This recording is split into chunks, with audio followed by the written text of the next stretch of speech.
Hi everyone, this is Mike, and I'm back for the series Movies from A to Z, and now we're up to the letter P.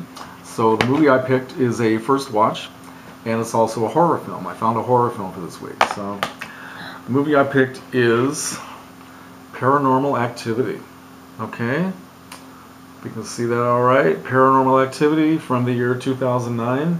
I bought this secondhand. You can see the price tag up here in the corner.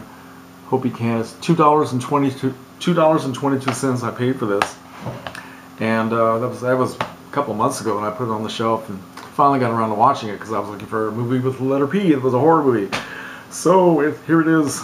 And you know, I can't say that I was terribly impressed by this. It was enjoyable in a Blair Witch kind of a way, and I really don't know what all the fuss is about, but apparently it was a hugely successful film. I looked it up online and to get more information about it, and I hope I read these numbers right. It said that they only paid about $15,000 to make this, and it grossed over $193 million. So you'd have to say it was a good movie. It made a lot of money, but it was one of these handheld camera things, shaky movements and all that, to make it look like it was a real experience.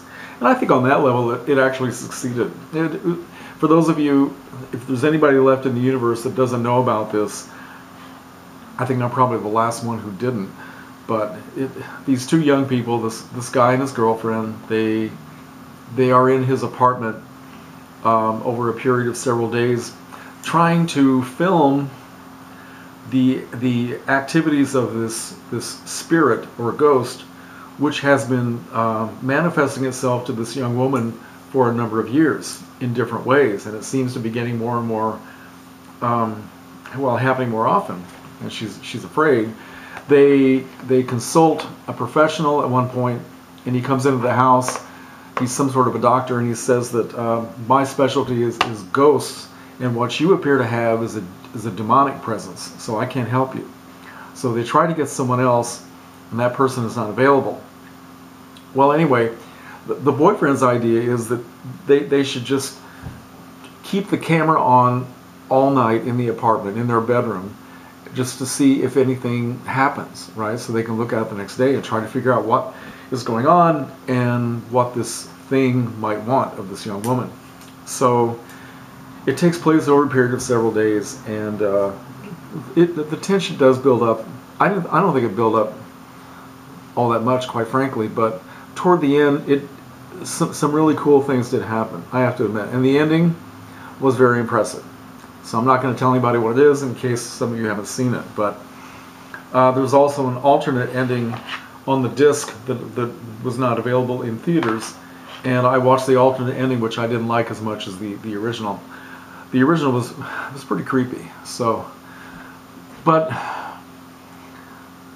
it was kind of a cool movie to watch. I was all ready to be completely creeped out. You know, one of these things where you're sitting alone in your house at night and you're watching a horror movie about people being alone in their house at night.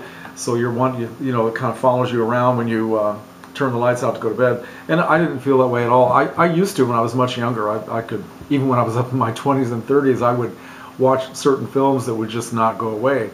But I don't get that affected anymore. A sign of aging, I guess. But yeah, to me the most impressive thing about this movie was the apartment that this guy lived in. It was one of the most beautiful places I've ever seen. It was like something out of the pages of Architectural Digest. I mean, I was just drooling over the beautiful wood floors that were just so perfect. They were shiny, and all the fixtures and the nice furniture that he had, and the big TV and all that stuff.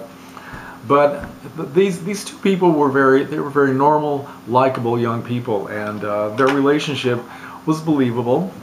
Maybe it's, of course, they're both actors. They're not terribly well-known actors, but I guess they've done other things like more Paranormal Activity films. I think there are about 20 of them by now, and maybe it's the hardest kind of acting to do, to make it seem like you're not acting. I don't know, but I thought they did a pretty good job. And the handheld camera thing, it wasn't as, you know, shaky and all that as some of them are. It was in certain places, but the most distracting thing for me was the fact that because of the sound quality of these cameras, I guess, it was hard to understand everything they were saying. So there were a lot of things I didn't pick up. But I have a feeling it probably wasn't that important. It was it was an enjoyable film to watch, and I don't know, I doubt if I'd watch it again, but it's a modern day phenomenon, so I'm kind of glad that I found out what the hell everybody's talking about. So anyway, okay, another Halloween film, Paranormal Activity, the original. Maybe someday I will see parts 2 through 20. I really don't know. Okay, but I gotta say, anytime you can spend $15,000 and make 193 million, I'll give you 10 stars.